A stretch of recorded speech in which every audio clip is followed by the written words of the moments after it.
As Zara tended to the evening meal, her elongated fingers, pale blue with intricate silver markings, moved gracefully as she prepared the familiar nutrition pods. The quiet hum of their home's life support systems created a comforting backdrop to her thoughts, which had been increasingly occupied by memories of the previous night. David Chen had been different from any human she'd encountered during her years of diplomatic service, where others had shown fear or fascination at her alien features. He had simply seen her, not as an exotic specimen, but as a woman. Their connection had been immediate and profound, transcending the biological boundaries that separated their species. As an ambassador from the Aelthian Confederation, Zara had spent the last 5 years on Earth, working to establish peaceful relations between their peoples. The work was challenging, requiring her to navigate not only complex political negotiations, but also the suspicious glances and whispered conversations that followed her wherever she went. Her son Kyle had adapted better than she had initially feared, though she knew the isolation weighed on him too. The sound of the dwelling's entrance portal activating made her freeze. Kyle wasn't supposed to return from his studies at the Earth Integration Academy until the following day. She heard his familiar footsteps, lighter than a human's due to their hollow bone structure, approaching the main living area. "Mother, I finished my project early and—" Kyle's voice cut off abruptly. Zara turned to see her 18-year-old son standing in the doorway, his violet eyes wide with shock. Behind her she heard David stirring in the sleeping alcove, and her heart clenched with sudden fear. In her moment of happiness, she had forgotten to secure the privacy barriers. Kyle's gaze moved from her disheveled appearance to the clearly human form visible through the translucent partition. His expression shifted from confusion to understanding, and then to something she couldn't quite read. The delicate ridge of scales along his temples, a marker of their species, darkened with emotion. "Kyle, I can explain," she began, moving toward him. "You were with a human," he said quietly, his voice carrying a weight that seemed far too heavy for someone his age. "A human male." The accusation hung in the air between them like a physical barrier. Zara felt the familiar ache of being caught between two worlds, the human world she was learning to love and the Aelthian expectations she had carried all her life. Her people valued emotional control and viewed physical intimacy as a sacred bond reserved for lifemates of the same species. David emerged from the sleeping area, hastily dressed in his diplomatic attire. As Earth's liaison to the Aelthian community, he understood the gravity of the situation immediately. His dark eyes met Kale's with a mixture of respect and apprehension. "Kyle," David said carefully, "I know this must be difficult to understand. Do I?" Kyle's response was sharp, his usual deference replaced by a cold anger that reminded Zara painfully of her late mate. "Do I understand that my mother has betrayed everything our people stand for? Do I understand that she has risked not only her own honor, but the entire diplomatic mission?" The words hit Zara like physical blows. She had known this moment might come, had prepared arguments and explanations, but faced with her son's pain and disappointment, all her carefully planned words crumbled. "Your mother is trying to build bridges between our peoples," David said gently. "Sometimes that requires—" "Don't speak for her," Kyle interrupted, his violet gaze never leaving his mother's face. "I want to hear it from her. I want to hear her explain how this helps our people."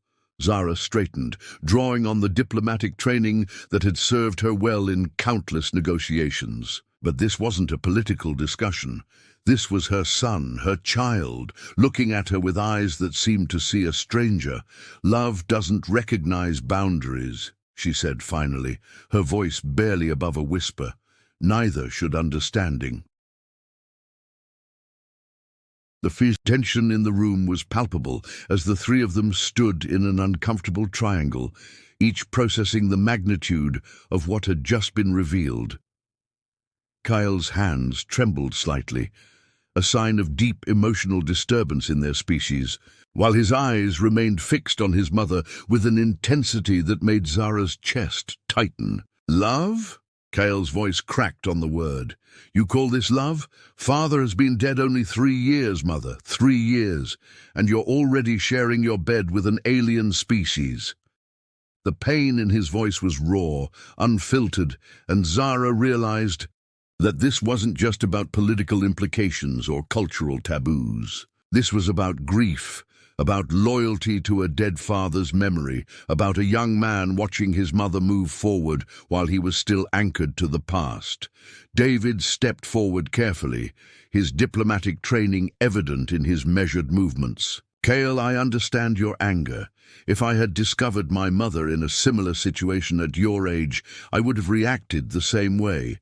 But love, real love, isn't bound by the arbitrary lines we draw between species." Arbitrary. Kyle's voice rose, and the bioluminescent patterns on his skin began to pulse more rapidly, a clear sign of agitation. "Our entire social structure is built on genetic compatibility and cultural continuity. My father died defending those principles. How can you call them arbitrary?" Zara moved closer to her son, noting how he unconsciously stepped back to maintain distance. The gesture cut deeper than any harsh word could have. "Your father died protecting our right to exist as we choose to exist," she said softly. "He believed in freedom, Kale. Freedom to love, to grow, to become more than we were. He loved you," Kale shot back. "Only you. He never needed to seek comfort in the arms of another species." The accusation hung heavy in the air, and Zara felt tears threatening to spill from her large, dark eyes. In Elthian culture, tears were rare and deeply significant, a physical manifestation of profound emotional pain. David cleared his throat gently. "Perhaps I should leave. This is a family matter, and my presence is only making things more difficult." "No," Zara said firmly, surprising herself with the strength in her voice. "You're part of this now, whether we planned for it or not." She turned back to Kyle, her maternal instincts warring with her diplomatic training. "Sit with us, please. Let us talk about this properly." Kyle hesitated, his youth showing through the cracks in his adult facade. Despite his anger, he was still her child, still seeking guidance even as he rebelled against it. Slowly, he moved to the low seating area that dominated their living space, choosing a spot that kept maximum distance between himself and David. "You want to talk?" Kyle said, settling into the cushioned alcove. "Then explain to me how this happened. Explain to me how you went from being the grieving widow who barely left this dwelling for 6 months to this." Zara joined him, though she remained standing. The formality of the position helped her gather her thoughts. It began 4 months ago, at the Cultural Exchange Summit. David was presenting Earth's latest proposals for joint research initiatives, and I was arguing against them. A slight smile touched David's lips at the memory. She was magnificent, absolutely demolished my arguments with logic and passion. I'd never seen anyone command a room like that, and that attracted you to him. Kyle's tone was skeptical. "No," Zara said honestly. "What attracted me was what happened afterward. He found me in the garden center sitting alone, and instead of trying to argue his points or lobby for support, he simply asked if I was all right. He said I looked like someone carrying the weight of 2 worlds. The accuracy of that observation wasn't lost on any of them. Zara had indeed been carrying impossible burdens, her grief for her deceased mate, her responsibility to her people's future, her fears about raising a son in an alien world. He listened, she continued.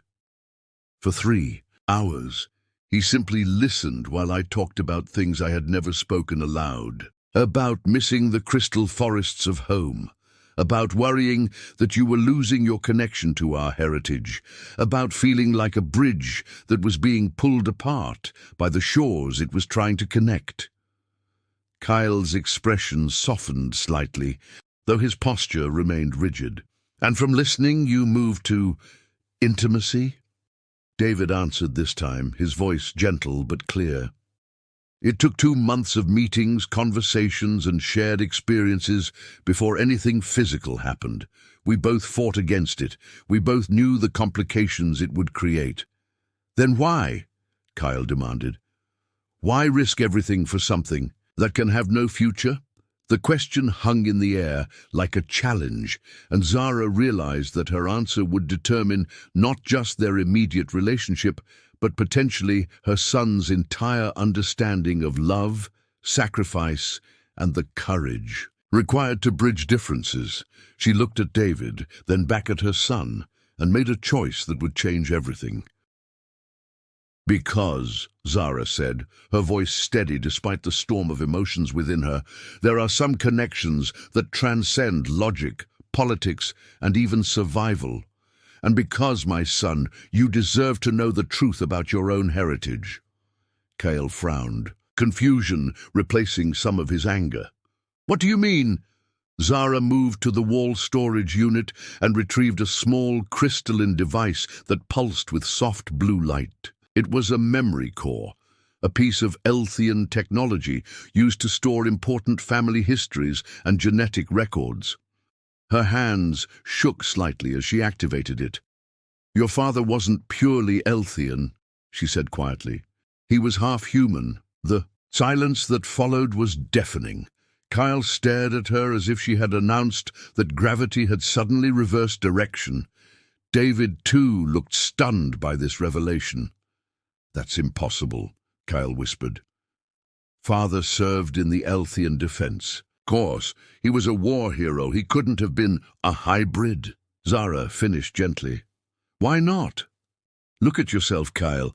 Really look. Your eyes are violet instead of the standard Elthian dark blue.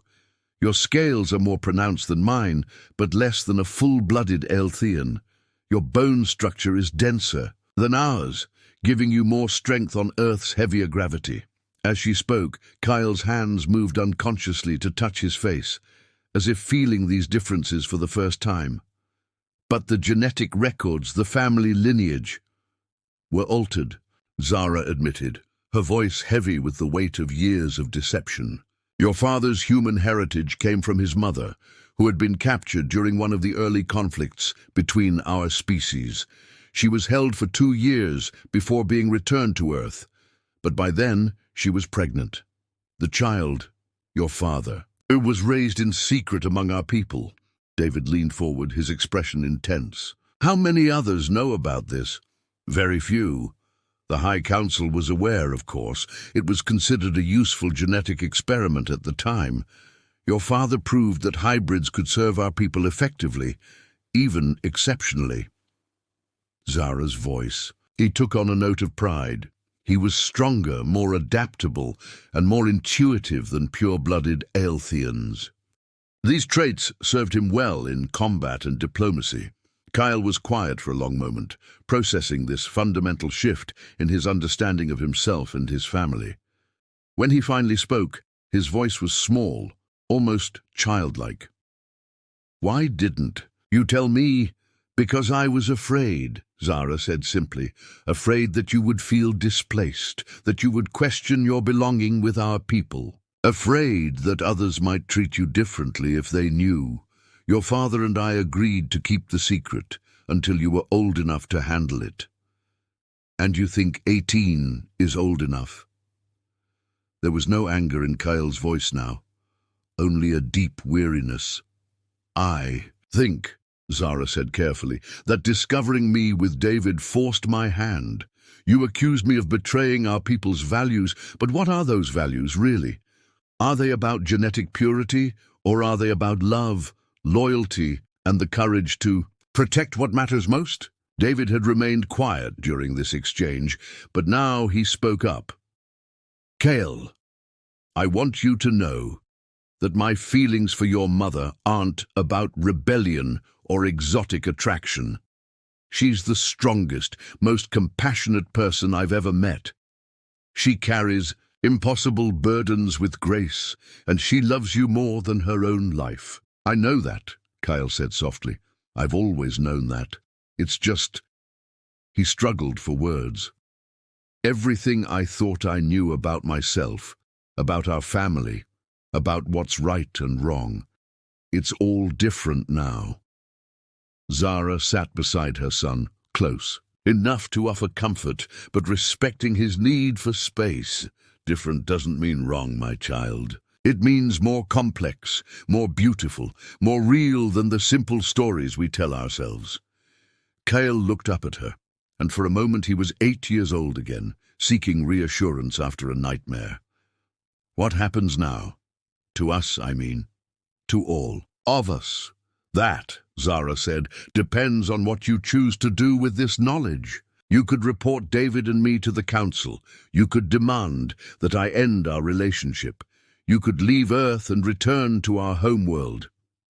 Or, Kyle prompted, or you could help us build something new, something that honors both sides of your heritage and creates possibilities that neither of our species has imagined alone. David added gently, the choice is yours, Kyle. Whatever you decide, I'll respect it.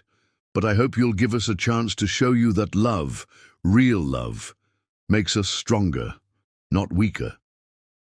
Kyle stood and walked to the window that looked out, over the city where humans and Elthians were slowly learning to coexist. The lights below twinkled like stars, each one representing lives and stories, intersecting in ways both simple and profound. I need time, he said finally. Time to think, to understand what all this means. Of course, Zara said. Take all the time you need. But even as she spoke, she knew that time was a luxury they might not have.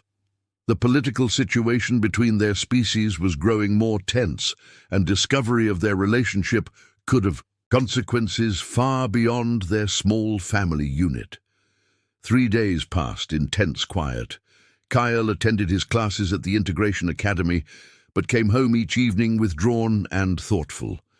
He spoke politely to his mother, but avoided any mention of David or their conversation. Zara respected his need for space, while struggling with her own anxiety about his ultimate decision. On the 4th morning, everything changed. Zara was reviewing diplomatic correspondence when urgent alerts began flashing across her communication array. The signals were coming from the Aelthian command ship in orbit, emergency priority messages that made her blood run cold. "What is it?" David asked, noting her sudden pallor. He had taken to arriving early each morning to check on both her and Kale, though he carefully left before the young man returned from school.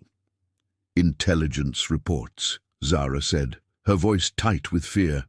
"Someone has leaked information about hybrid genetics to the Purist Coalition on my homeworld. They're demanding a full investigation into all Elthians currently serving on Earth."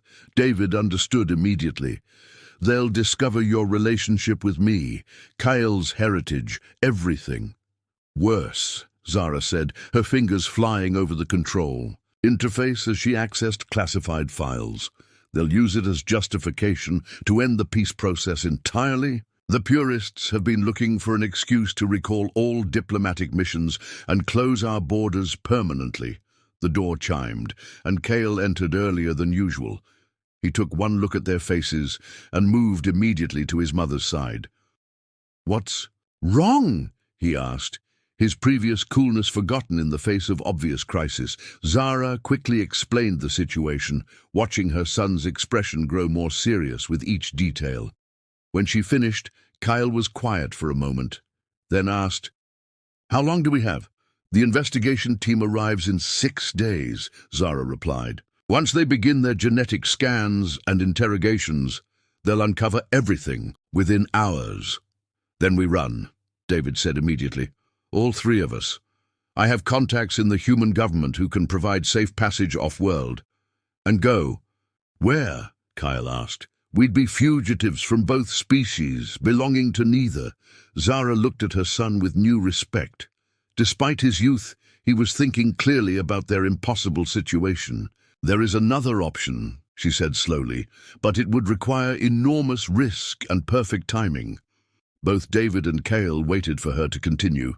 "The Integration Academy has been developing a proposal for joint hybrid colonies, places where mixed families could live openly and contribute to both species' development. The proposal has been stalled in committee for months because no one has been willing to advocate for it publicly. Because admitting that hybrids exist would expose the secret genetic experiments," David said, understanding immediately. "Exactly. But if we could present irrefutable evidence that hybrids like Cale are not only viable but exceptional, it might shift the entire political landscape." Cale stared at his mother. "You want to use me as a test case. I want to give you the choice. To be the bridge you were born to be," Zara corrected gently, "but only if you're willing. The risks are enormous." "What kind of risks?" David asked. Zara pulled up another file, displaying complex political charts and probability matrices. "If we go public with Kyle's heritage and my relationship with David, we have approximately a 30% chance of catalyzing positive change. We have a 70% chance of starting a war." The numbers hung in the air like a death sentence. 70% chance of causing the very conflict they had all worked to prevent. "But if we do nothing?" Kyle asked quietly.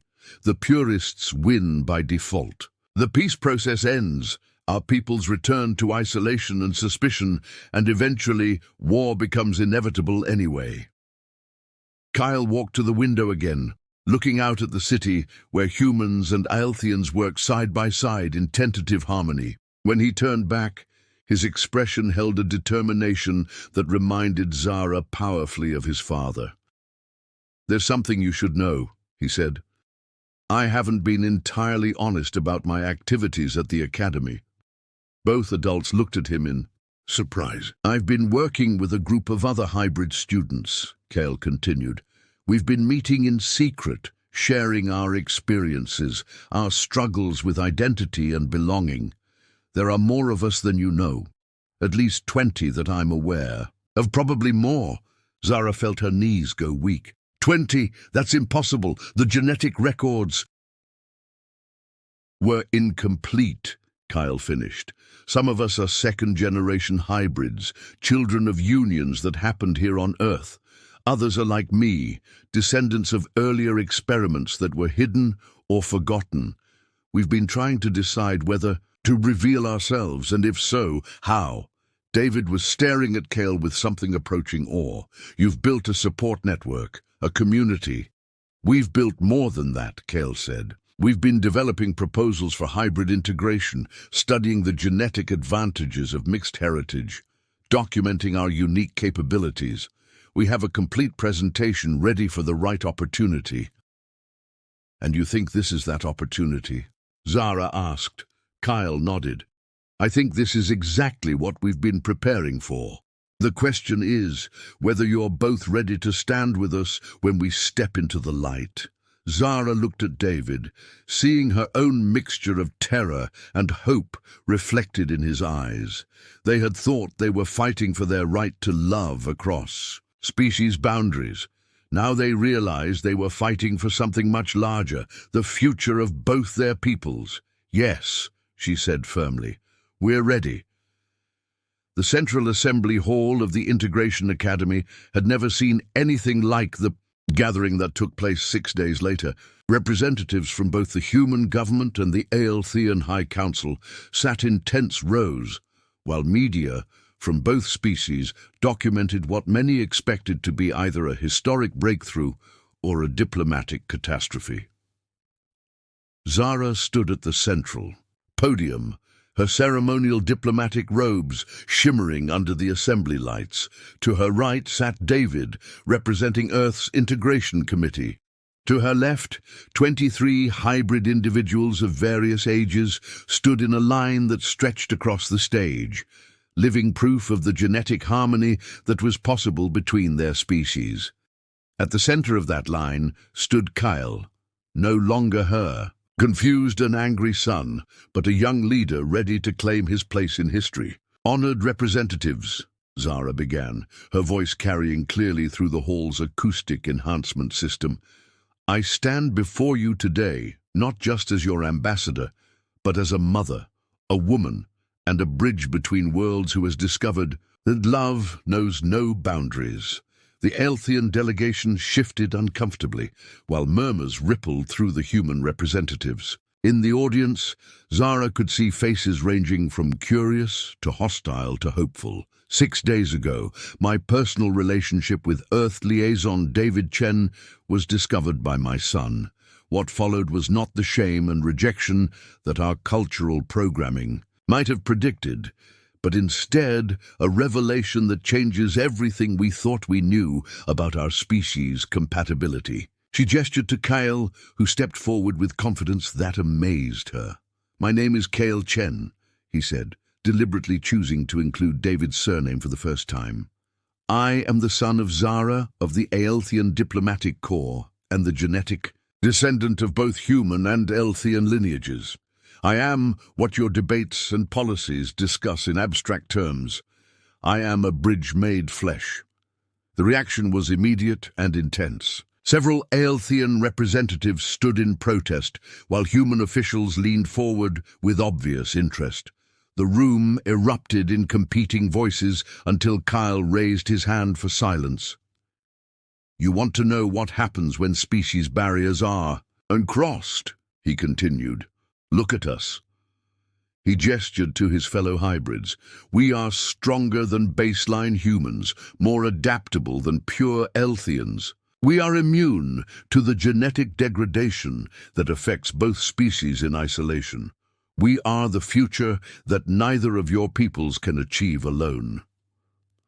Dr. Sarah Martinez, the Academy's head of genetic research, approached the podium carrying a data pad filled with months of secret research. "The genetic analysis is conclusive," she announced. "Hybrid individuals show enhanced immune systems, increased cognitive flexibility, superior adaptation to various environmental conditions, and most importantly, complete genetic stability. They are not anomalies, they are evolution." The purist. Coalition leader, Council Member Thane, stood abruptly. "This is an abomination. Mixing of species violates every principle our civilization was built upon." "What principles?" Kyle asked, his young voice cutting through the elder's anger. "The principle of fear, the principle of limitation. Or are you referring to the principles my father died defending? Freedom, growth, and the courage to become more than we were." The mention of his father's military service created a stir among the Aelthian delegation. Several members who had served with or knew of his father's reputation began to look at Kale with new interest. David rose from his seat. "Council Member Thane, with respect, your own genetic records show that species hybridization has been occurring for over 50 years. The only difference is that now we're choosing to acknowledge it instead of hiding from it. The children you see before you," Zara added, "were not created by government programs or diplomatic schemes. They were created by love, by individuals who saw past species boundaries to recognize the deeper connections that unite all sentient beings." Human Representative Williams stood up. "Ambassador Zara, while we appreciate the personal courage this revelation required, what practical benefits would open hybrid integration provide?" Kale answered before his mother could respond. "We can survive in environments that would kill either parent species. We can communicate in ways that neither group can manage alone. We can serve as natural translators, not just of language, but of culture, emotion, and intent." He paused, looking directly at the human representative. "We can prevent the war that both sides are secretly preparing for." The bluntness of his statement sent a chill through the assembly. Everyone knew that tensions were rising, but no one had spoken so directly about the possibility of renewed conflict. "How?" Council Member Thane demanded. "Because we exist in both worlds," answered Lyra, a hybrid girl of about 16 who stepped forward from the line. "We are proof that your peoples are not separate species destined for conflict, but different expressions of the same fundamental drive to grow, learn, and love." "Because," added Marcus, a hybrid young man whose human heritage was clearly visible in his facial features, "we carry the genetic memory of both peoples. We remember what you've forgotten, that you're stronger together than apart." The session continued for 3 more hours, with testimony from geneticists, psychologists, cultural experts, and the hybrid individuals themselves. By the end, even the most skeptical representatives were forced to acknowledge the evidence before them. Finally, Elder Counselor Vex of the Elthian High Council requested a private recess. When the session reconvened an hour later, his expression was grave but not hostile. "The High Council has reached a preliminary decision," he announced.